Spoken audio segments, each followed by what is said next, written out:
എല്ലാ കൂട്ടുകാർക്കും നല്ലൊരു യാത്ര ആശംസിച്ചുകൊണ്ട് നമുക്ക് നേരെ കിരണിന്റെയും കല്യാണിയുടെയും നാളത്തെ നല്ലൊരു പ്രൊമോ വിശേഷം കേട്ടാലോ.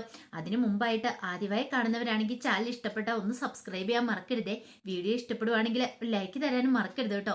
നമുക്ക് നേരെ നമ്മുടെ വിശേഷത്തിലേക്ക് പോയാലോ. അങ്ങനെ ഇന്നത്തെ വിശേഷത്തില് കാദംബരിക്ക് ഒരു ആൺകുഞ്ഞ് പറഞ്ഞാൽ രതീഷിന് ഭയങ്കര സന്തോഷമായിരുന്നു. കുറെ കാലത്തിന് കാത്തിരിപ്പിന് ശേഷമാണ് അവർക്കൊരു കുഞ്ഞു പിറക്കുന്നത്. അങ്ങനെ ഈ സന്തോഷ വാർത്ത അറിയിക്കാനായിട്ട് കിരൺ നേരെ വീട്ടിലേക്ക് ചെല്ലുവാണ്. ഈ സമയത്ത് ദീപ കല്ലുമോനെ വെച്ചോണ്ടിരിക്കുകയാണ്.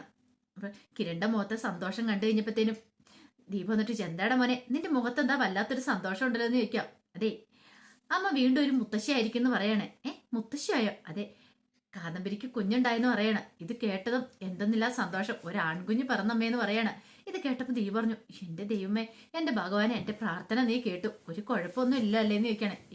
ഒരു കുഴപ്പമില്ല, അമ്മയും കുഞ്ഞും സുഖമായിട്ടിരിക്കുന്നു പറയാം. അല്ല, എന്നിട്ട് രതീഷ് ഒന്നും വിളിച്ചു പോലില്ല. ഞാനാ പറഞ്ഞത് ഇപ്പൊ വിളിക്കണ്ട, ഈ വിവരം നേരിട്ട് വന്ന് അമ്മയോട് പറയണമെന്ന്. അമ്മയുടെ മുഖത്തെ ആ സന്തോഷം ഒന്ന് കാണാൻ വേണ്ടിയിട്ട്. ദീപ പറഞ്ഞു, എത്ര പ്രാർത്ഥനകളും വഴിപാടുകളും നേർച്ചകളും ഒക്കെ നേർന്നറിയാവോ. അതിനുശേഷമാണ് ഈ കുഞ്ഞു പറക്കുന്നേ പറയാം. എന്തായാലും സന്തോഷ ഒരു കാര്യം തന്നെ ആണല്ലോ എന്ന് പറയാണ്. ഈ സമയം കിരൺ പറഞ്ഞു, അത് മാത്രമല്ല, ഒരു ദുഃഖകരമായ വാർത്തയും കൂടെ ഉണ്ട്. എന്ത്? അമ്മയുടെ മോനുണ്ടല്ലോ വിക്രം, അവനെ ഒരു പരുവത്തിലാക്കി ഞാൻ അവിടെ ഹോസ്പിറ്റലിൽ അഡ്മിറ്റ് ചെയ്തിട്ടുണ്ടെന്ന് പറയാണ്. പിന്നീട് നടന്ന കാര്യങ്ങളൊക്കെ പറയാം. എല്ലാം കേട്ട് കഴിഞ്ഞപ്പോഴത്തേനും കിരണോട് പറഞ്ഞു, അവനെ അങ്ങോട്ട് തീർത്തേക്കാൻ മേലായിരുന്നോ? എന്തിനാ ഇതുപോലത്തെ ഒരു മകന്?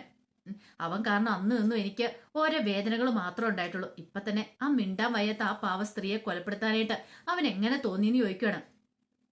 ഇത് കേട്ട് കഴിഞ്ഞപ്പം കിരൺ പറഞ്ഞിട്ട് കാര്യമൊന്നുമില്ലമ്മേ. അവന്റെ സ്വഭാവം ഒന്നും ഇനിയിപ്പം നമ്മൾ എത്ര ചെയ്യുന്ന പറഞ്ഞാലും മാറ്റാനായിട്ട് പറ്റില്ല. അങ്ങനെ ആയിപ്പോയി. ഇനി നമുക്ക് എന്ത് ചെയ്യാൻ പറ്റുമെന്ന് ചോദിക്കാം. എന്നാലും ഇത് കുറച്ച് കടന്ന കൈയായി പോയി കേട്ടോ എന്നാ മോനെന്ന് പറയണം. പിന്നെ വേറെ കാര്യമുണ്ട്, എന്നെ പരിചയത്തിലുള്ള കുറച്ച് പേര് വിളിച്ചിട്ടുണ്ടായിരുന്നെന്ന് ദീപ പറയാണ്. കാരണം അവരുടെയൊക്കെ അടുത്ത് പൈസ ചോദിച്ച് ഈ പറയുന്ന പ്രകാശന്റെ അമ്മ ചെന്നിട്ടുണ്ടായിരുന്നു.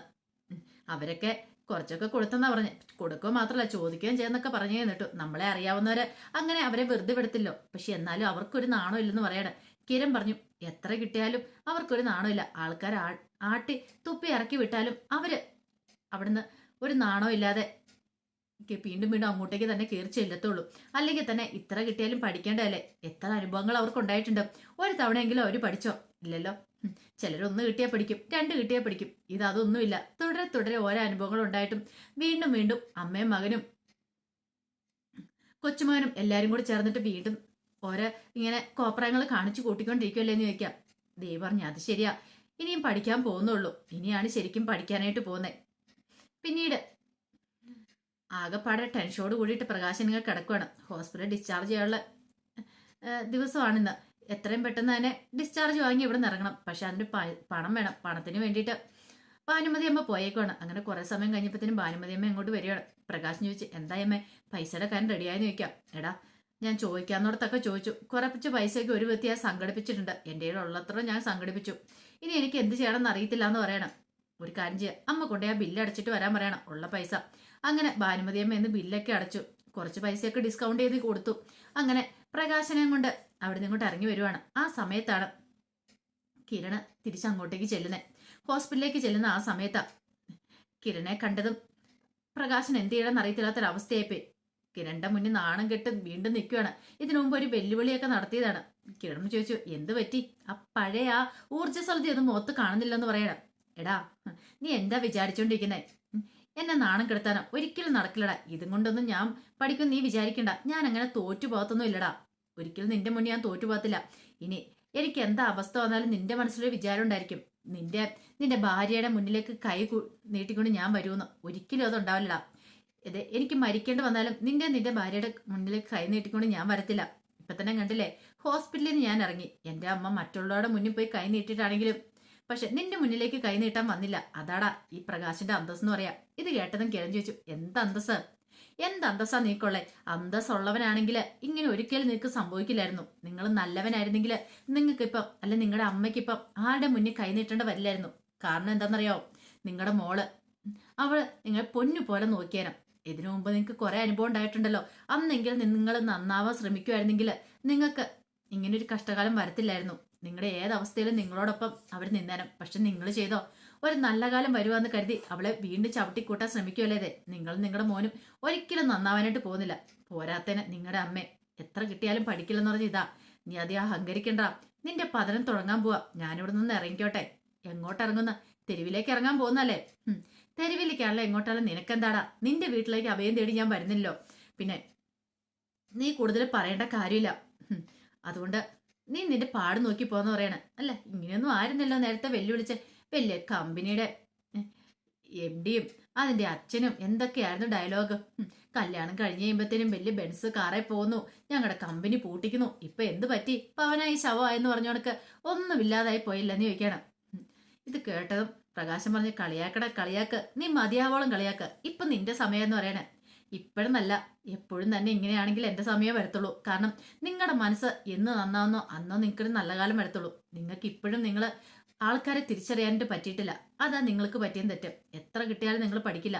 നിങ്ങളുടെ മനസ്സിലെ ദുഷ്ടത്തരം മാറ്റുന്നോ എന്നോ നിങ്ങൾ പഠിക്കോളൂ എന്നൊക്കെ പറഞ്ഞിട്ട് കിരൺ അങ്ങോട്ടേക്ക് പോവാണ്. ആ സമയം പ്രകാശനാണ് സങ്കടവും ദേഷ്യം അടക്കാൻ പറ്റുന്നില്ല. പിന്നീട് ലേബർ റൂമിന്റെ അങ്ങോട്ട് ചെല്ലുമ്പോഴത്തേനും രതീഷ് പുറത്തേക്കുന്നുണ്ടായിരുന്നു. പ്രകാശനെ കണ്ടതും രതീഷിന് നല്ല ദേഷ്യം വന്നു. കാരണം അയാളെ കണ്ടാൽ കഞ്ഞിക്ക് കിട്ടിയെന്നുള്ള നിലപാടാണ് ഇപ്പം രതീഷിനുള്ളത്. പിന്നീട് ഭാനുമതിയും പറഞ്ഞു, എടാ മോനെ, ഞങ്ങളിന്ന് ഡിസ്ചാർജ് ചെയ്യുന്നു പറയണം. ഡിസ്ചാർജ് ചെയ്താൽ നല്ല കാര്യമായി. അന്നാ ഇനി പോകാലല്ലേന്ന് ചോദിക്കാം. അതേടാ മോനെ പോകാം, പക്ഷെ ഞങ്ങൾക്ക് കയറി ചെല്ലാനൊരു വീടില്ലെന്ന് പറയണം. വീടില്ലേ? നിങ്ങൾ വലിയ കൊട്ടാരത്തിലാണോ താമസിച്ചാന്നാണല്ലോ പറഞ്ഞേ. എടാ ഇങ്ങനെ ശവത്തെ കുത്തല്ലടാ മോനെന്ന് പറയണം. മോനോ? ഇപ്പൊ അങ്ങനെയൊക്കെ ആയോ? ഒരു നല്ല കാലം വന്നു കഴിഞ്ഞപ്പോ ഇങ്ങനെയൊന്നും ആയിരുന്നില്ല പറഞ്ഞ് അഹങ്കരിച്ച് നടക്കുമായിരുന്നല്ലോ എന്ന് പറയണം. അത് കേട്ട പ്രകാശം പറഞ്ഞു, എടാ നല്ലൊരു ദിവസമായിട്ട് ഇതേ ഇങ്ങനൊന്നും പറയില്ലടാന്ന് പറയണം. അതെ, നല്ലൊരു ദിവസം തന്നെയാ. എന്റെ ഭാര്യ കാദംബരി പ്രസവിച്ചു. അവൻ ആൺകുഞ്ഞ് തന്നെയാ. എനിക്ക് ആൺകുഞ്ഞ് വേണമെന്നോ പെൺകുഞ്ഞ് വേണമെന്നോ അങ്ങനെയൊന്നും ഇല്ലായിരുന്നു. നല്ല ആരോഗ്യമുള്ളൊരു കുഞ്ഞിനെ, ഒരു ആപത്തും കൂടാത്തൊരു കുഞ്ഞിനെ തന്നാൽ മതി എന്ന് മാത്രം ഒരു പ്രാർത്ഥന ഉണ്ടായിരുന്നുള്ളൂ. ദൈവം ഒരു ആൺകുഞ്ഞിനെ തന്നു. ഇപ്പൊ പെൺകുഞ്ഞാണല്ലോ, എനിക്ക് കുഴപ്പമില്ല. ഏത് കുഞ്ഞിനാണെങ്കിലും ഞാൻ ഇരുകൈ നീട്ടി സ്വീകരിക്കും എന്ന് പറയാം. ഇത് കേട്ടോ ഭാനുമതിയും പറഞ്ഞു, എന്റെ പ്രാർത്ഥനയുടെ ബലമാന്ന് പറയണം. എന്ത് പ്രാർത്ഥന? ആൺകുഞ്ഞുണ്ടായതോ? ഇനിയെങ്കിലും നിങ്ങൾ ആ നാമവും നിർത്താൻ നോക്ക്. നിങ്ങക്ക് കഷ്ടകാലം കിട്ടിയതൊന്നും പോരേന്ന് ചോദിക്കാം. ഭാനുമതി പറഞ്ഞു, എടാ ഇനിയിപ്പം അവള് പ്രസവശേഷം വീട്ടിലേക്ക് വന്നിപ്പോ അവളെ നോക്കാനൊക്കെ ഒരാൾ വേണ്ടേടാ. ഞങ്ങൾ നിന്റെ വീട്ടിലേക്ക് വന്ന് താമസിക്കാന്ന് പറയണ. എങ്ങോട്ട്? അങ്ങോട്ടോ? എടാ മോനെ, നീ വരുന്നോടം വരെ ഞങ്ങൾ ആ വീട്ടിൽ നിൽക്കാടാ. വീട്ടിലെ ആളും അനക്കൊക്കെ ആവുമല്ലോ. വന്നു കഴിഞ്ഞാൽ പിന്നെ കുഞ്ഞിന്റെ കാര്യങ്ങളൊക്കെ നോക്കാൻ ആരും വേണ്ടെന്ന് ചോദിക്കാം. ദേ അടിച്ചിനകത്തേനും കേറിയാണ്ടല്ലോ. എടാ അങ്ങനെ പറയലടാ. ഇവിടുന്ന് പോയാ ഈ വയ്യാത്ത ഇവനെയും കൊണ്ട് ഞാൻ എങ്ങോട്ട് പോവാനാ? ഞങ്ങൾക്ക് പോവാനായിട്ട് ഇടം വേണ്ടേടാന്ന് ചോദിക്കാം. ഇല്ലെങ്കിൽ നിങ്ങളുടെ മകനുണ്ടല്ലോ, കൊച്ചുമാനുണ്ടല്ലോ, അവനോട് ചെന്ന് പറ. അല്ലാതെ എന്റെ വീട്ടിലേക്ക് കയറാന്ന് വിചാരിക്കണ്ട. അന്ന് നിങ്ങൾ ഇറങ്ങിപ്പോന്നൊക്കെ ഇപ്പോഴും എന്റെ മനസ്സിലുണ്ട്. വെല്ലു വിളിച്ചോണ്ട് ഇറങ്ങിപ്പോന്നല്ലേ. ഇപ്പോഴെന്തു പറ്റി? സഹായിക്കാനായിട്ട് ആരുമില്ലേ? ഒരു കാര്യം ഞാൻ പറഞ്ഞേക്കാം. ഞങ്ങളുടെ ഈ നല്ല സ്വസ്ഥതയോട് സമാധാനത്തിനും കൂടി ഇപ്പം ജീവിച്ചുകൊണ്ടിരിക്കുന്നത്. ആ സ്വസ്ഥതയെ സമാധാനം കെടുത്താനായിട്ട് ദൈവത്തെ ഓർത്ത് നിങ്ങൾ 7 അയലക്കത്തൊക്കെ വില എടുക്കരുത്. ഞങ്ങൾ ഇച്ചിരി സമാധാനത്തോടെ കഴിഞ്ഞോട്ടെ എന്ന് പറയാം. അത് കേട്ടതും പ്രകാശം പറഞ്ഞു, അതേടാ, ഇപ്പം നിനക്കൊക്കെ എന്നെ കാണുമ്പോൾ ഒരു പുച്ഛമായിരിക്കില്ലേ? അതെ, പുച്ഛം തന്നെയാ. അത് നിങ്ങളായിട്ട് വരുത്തി വെച്ചാ. പെൺകുട്ടികളെ കാണുമ്പോൾ നിങ്ങൾക്ക് എന്താ അരോചകമായിരുന്നു. ഇപ്പൊ എന്ത് പറ്റി? നിങ്ങൾ പുന്നരിച്ചു വെച്ചാ അവനെന്തിയേ? നിങ്ങൾ രാജകുമാരനെ പോലെ നോക്കി വളർത്തിയേ. നിങ്ങളൊരു കാര്യം ചെയ്യുക, അവന്റെ കൂടെ പോയി താമസിക്കുക. അവൻ തെരുവിലേക്ക് ഇറങ്ങാൻ നിങ്ങളും തെരുവിലേക്ക് ഇറങ്ങുക. നിങ്ങൾക്ക് അതാരും പറ്റിയത്. അതിനുള്ള ശിക്ഷ നിങ്ങൾക്ക് കിട്ടിയിരിക്കുന്നത് അങ്ങനെ മതി എന്ന് പറയണം. ബാമ്മേ, ഇവനോട് പറഞ്ഞിട്ട് കാര്യമില്ലെന്നും പറഞ്ഞുകൊണ്ട് ഭാനുമതമ്മയുടെ കൈയും പിടിച്ചങ്ങ് ഇറങ്ങി പോവാണ്. ഇത് കണ്ടു കഴിഞ്ഞപ്പോഴത്തേന് രതീഷ് അവിടെ നിന്ന് ചിരിക്കുവാണ്. ഈ സമയത്ത് കിരണിന്റെ അടുത്തേക്ക് കല്യാണി ചെല്ലുവാണ്. കല്യാണി എന്നിട്ട് ചോദിച്ചു, അല്ല കിരണേട്ടാ, ഇന്ന് ഡിസ്ചാർജ് ആവില്ലോ താരാന്റിയുടെ. ഡിസ്ചാർജ് ചെയ്ത് കഴിയുമ്പോൾ നമുക്ക് വീട്ടിലേക്ക് കൊണ്ടുപോകണ്ടേ നിൽക്കും. അതെ, വീട്ടിലേക്ക് കൊണ്ടുപോകണം. പക്ഷെ ഒരു കാര്യമുണ്ട്, എപ്പോഴും ആന്റിയുടെ അടുത്ത് ആള് വേണം. നമ്മൾ പോകുന്ന നമ്മുടെ വീട്ടിലേക്കാ. തൊട്ടടുത്ത് തന്നെ ആ സരയു എന്ന് പറയുന്ന ദുഷ്ടിയുണ്ട്. അവൾ ഏത് നിമിഷം എന്തും ചെയ്യാനായിട്ട് മടിക്കാത്തോളാ. അങ്ങനെ വീട്ടിലേക്ക് കയറുമെന്ന് എന്തെങ്കിലും ചെയ്തിട്ടുണ്ടെങ്കിലോ? അതിനല്ലേ നമ്മൾ CCTV ഒക്കെ പിടിപ്പിച്ചിരിക്കുന്നത്. ഒന്നുകൊണ്ടും പേടിക്കണ്ട. അവൾ അങ്ങനെ വീട്ടിൽ കയറുമെന്നൊന്നും ചെയ്യാൻ ധൈര്യപ്പെടില്ല. പോരാത്തന് അമ്മേ, നമ്മളെല്ലാവരും ഇപ്പോഴോടെ ഉണ്ടല്ലോ. ആരെങ്കിലും മാറുന്ന സമയത്ത് താരാന്റെ അടുത്ത് ആരെങ്കിലും കാണും. അതുകൊണ്ട് ആ ഒരു പേടി വേണ്ടെന്ന് പറയാം. ശരി, അത് നമുക്ക് പോയേക്കാന്ന് പറയണ്ട. ഡിസ്ചാർജ് സമ്മറിയൊക്കെ നേരത്തെ തന്നെ കിട്ടിയിട്ടുണ്ടായിരുന്നു. അങ്ങനെ അവര് താരേനെ ഡിസ്ചാർജ് ചെയ്ത് നേരെ വീട്ടിലേക്ക് ചെല്ലുവാണ്. അങ്ങനെ താരേനെ കാറിൽ നിന്ന് പിടിച്ചിറക്കുന്ന കാഴ്ച അപ്പുറത്തെ വീട്ടിൽ നിന്ന് സരയോ കാണുവാണ്. ഓഹോ, അപ്പൊ ഇവൾ ഇങ്ങോട്ടാ വന്നിരിക്കുന്നില്ലേ? അങ്ങനെയാണെങ്കിൽ ഒരു പണി കൊടുത്തിട്ട് തന്നെ കാര്യം, തന്റെ കാര്യം കുറച്ചുകൂടി എളുപ്പമായി. ഇവളെ ഇല്ലാതാക്കാൻ വേണ്ടി ഇനി താൻ മാത്രം മതി. വേറെ ആരുടെ സഹായം തരേണ്ട കാര്യമില്ല. അങ്ങനെ തേടിയ വള്ളി കാലി ചുറ്റിയെന്ന് പറഞ്ഞാൽ അവസാനം ഒടുക്ക അവൾ ഇങ്ങോട്ട് വന്നിരിക്കുക. ഇവൾക്ക് കിട്ടാനുള്ള പണി താൻ കൊടുത്തോളാം എന്ന് സരയു മനസ്സിൽ പറയാണ്. അപ്പോഴേക്കും ദീപ അവിടെ നിന്ന് ഓടി ഇറങ്ങി വന്നിട്ട് താരനെ പിടിക്കുകയാണ്. വരാനും പറഞ്ഞിട്ട് താരയെ കൈ പിടിച്ച് അകത്തേക്ക് അങ്ങോട്ട് കൂട്ടിക്കൊണ്ട് പോവാണ്. ഈ കാഴ്ച ഉണ്ടാകുക ഇപ്പുറത്തെ വീട്ടിൽ നിന്ന് സരയുവിന് സഹിച്ചില്ല. കയറിപ്പൊക്കോ, നീ കയറിപ്പൊക്കോ, അധികം വൈകാതെ തന്നെ കണ്ടോ എൻ്റെ കൈ കൊണ്ടായിരിക്കും നീ ചാകാൻ പോകുന്നത് എന്നൊക്കെ സരയു പറയുവാണ്. അപ്പൊ അതിന്റെ വിശേഷങ്ങളൊക്കെ നാളെ നമ്മൾ കാണാൻ പോകുന്നത്. ആ വിശേഷങ്ങളൊക്കെ നമുക്ക് എല്ലാവർക്കും കാത്തിരിക്കാം കേട്ടോ. ഒരിക്കൽ കൂടി എല്ലാവർക്കും നല്ലൊരു രാത്രി ആശംസിച്ചുകൊണ്ട് നിർത്തുന്നു.